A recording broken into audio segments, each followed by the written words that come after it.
जय Hind. Smart topper में आपका बहुत बहुत स्वागत है। तो बच्चों कैसे हैं आप लोग? उम्मीद करते हैं आप अच्छे होंगे, स्वस्थ होंगे और मज़े में होंगे।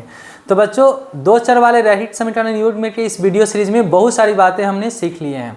हम आशा करते हैं कि आप ज़रूर वो सभी वीडियो देखे होंगे। अगर नहीं देखे हैं तो कृपया एक बार जाइए और उसे अवश्य देखिए। उसमें बहुत सारी बातें आपको सीखने के लिए मिलेगी।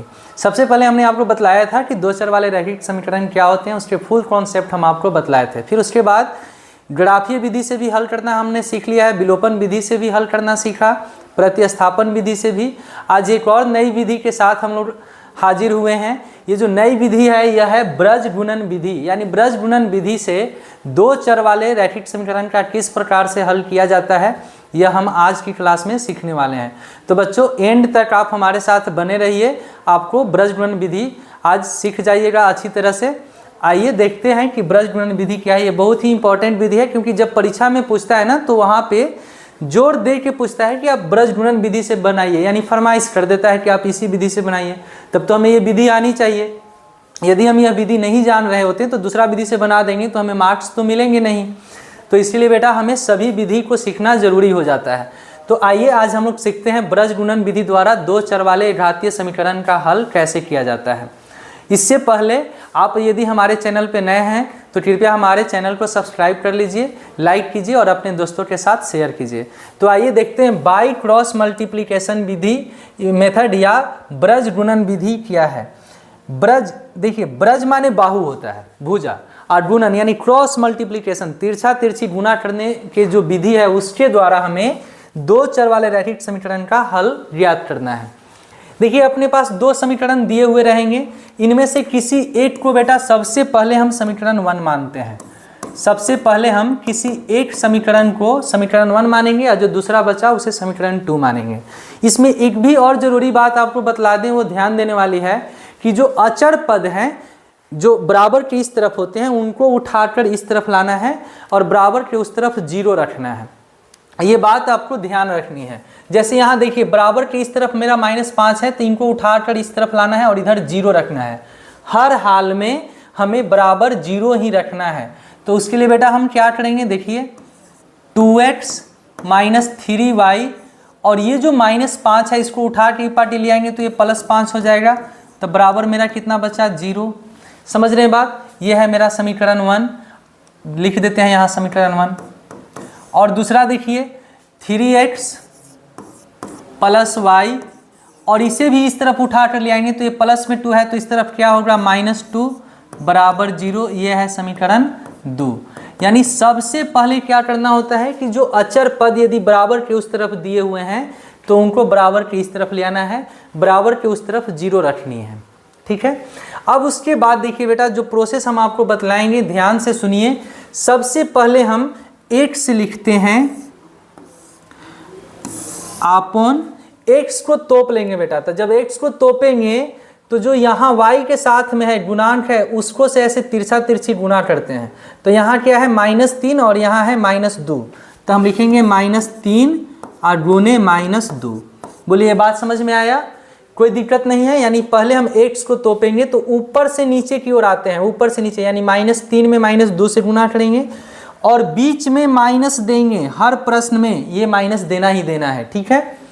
अब क्या करेंगे कि नीचे से ऊपर जाएंगे। तो यहाँ पर देखिए मेरा कितना है, 1। y का गुणांक कुछ नहीं है तो 1 है, 1 में 5 से गुना करना है। समझ में आ रही बातें? यानी हमने क्या किया, x को तोप लिया। देखिए x को जब तोपेंगे हम तो ये जो यहाँ पर है इसको हम ऐसे गुना करेंगे तो यहाँ -3 और यहाँ -2।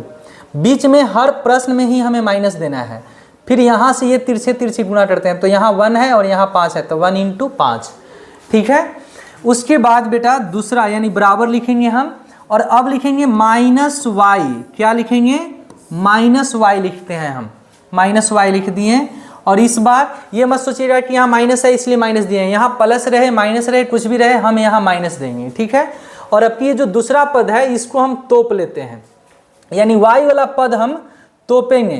तो जब y वाला पद तोपेंगे बेटा इस तरह से तो ये तिरछा तिरछी बचा, यहाँ 2 और यहाँ -2, यानी 2 में इस बार हमें गुना करना है -2 से और ये माइनस देना है। जैसे यहाँ माइनस दिए थे वैसे यहाँ माइनस देना है। ठीक है। और अब ये इससे नीचे वाले से ऊपर में गुना करेंगे तो 3 में 5 से गुना करेंगे, यानी 3 × 5। समझ में आ रही बात।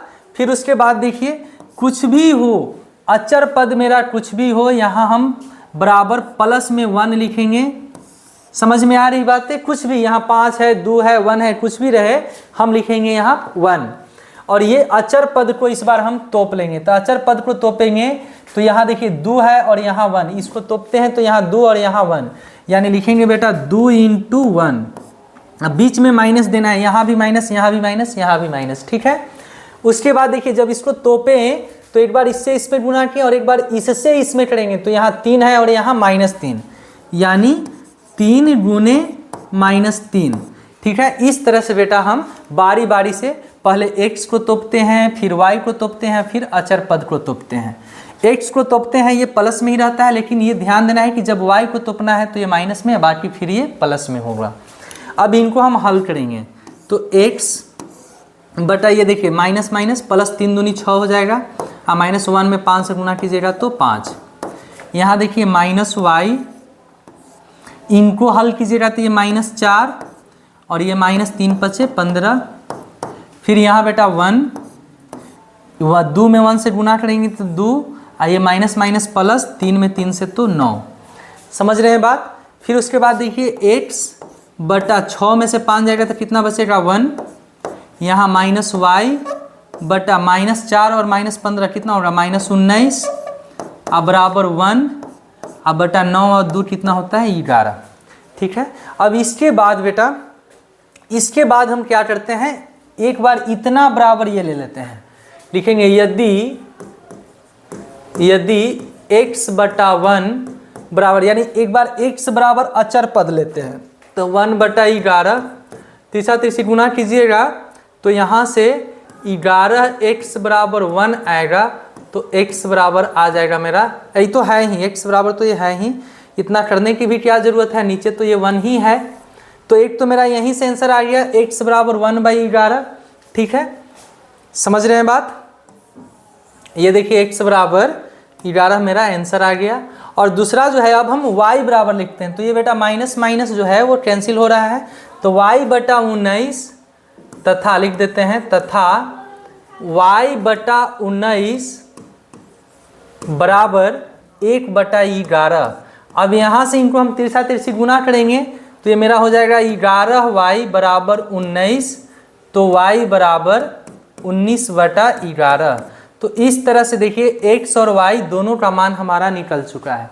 ये जो विधि है यह कहलाता है ब्रज गुणन विधि, यानी बाय क्रॉस मल्टीप्लिकेशन मेथड।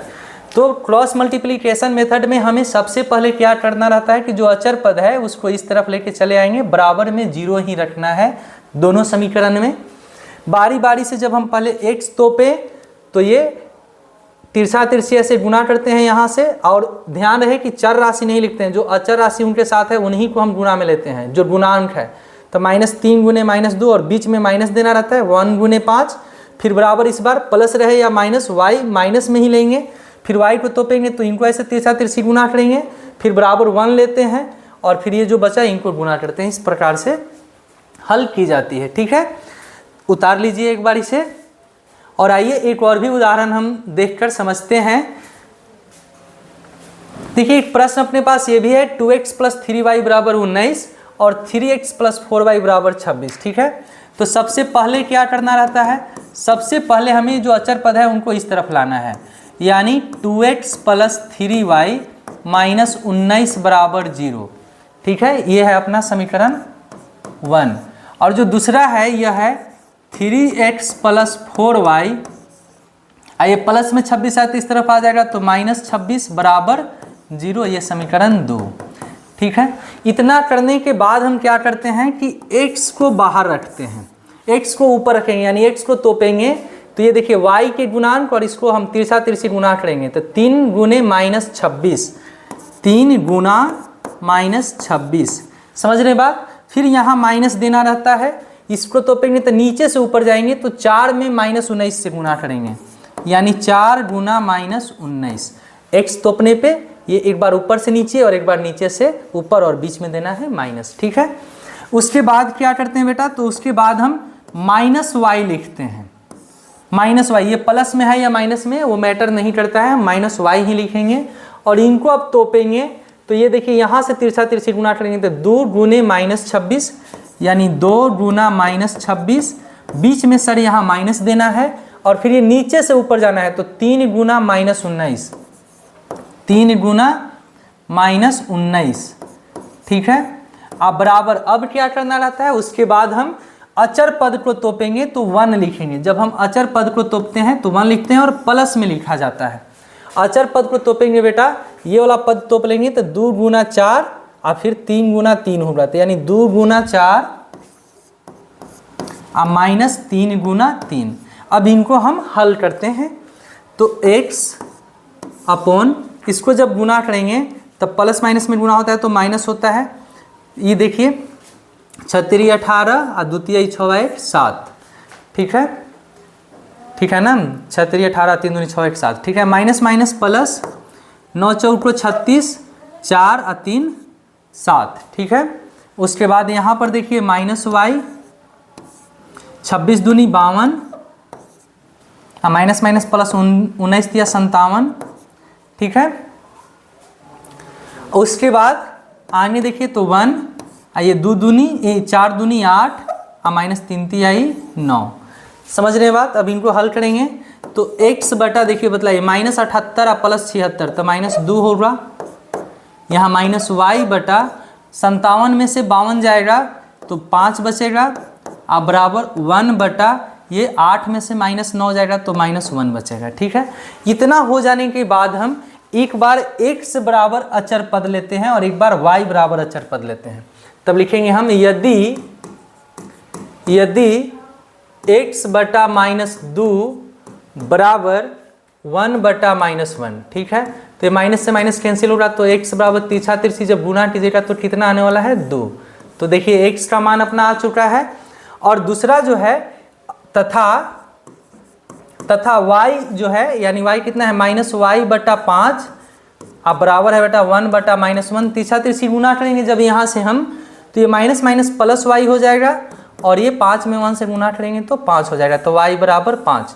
तो इस प्रकार अतः x बराबर 2 और y बराबर जो है वह 5 अपना राइट आंसर है, ठीक है। तो जो 2 चर वाले समीकरण हैं उनको ब्रजगुणन विधि से इस प्रकार हल किया जाता है। उतार लीजिए। हम आशा करते हैं कि आप ब्रजगुणन विधि को अच्छी तरह से सीखे होंगे। अब अगली वीडियो में हम अनुपात निर्णय विधि को भी हम सीखेंगे कि किस तरह से 2 चर वाले रैखिक समीकरण युग्म को अनुपात निर्णय विधि तथा तुलनात्मक विधि से हल किया जाता है। आप बने रहिए हमारे साथ इसी तरह से। आप हमारे चैनल को लाइक, सब्सक्राइब और शेयर अवश्य करें। मिलते हैं अगले वीडियो में, तब तक के लिए धन्यवाद। जय हिंद।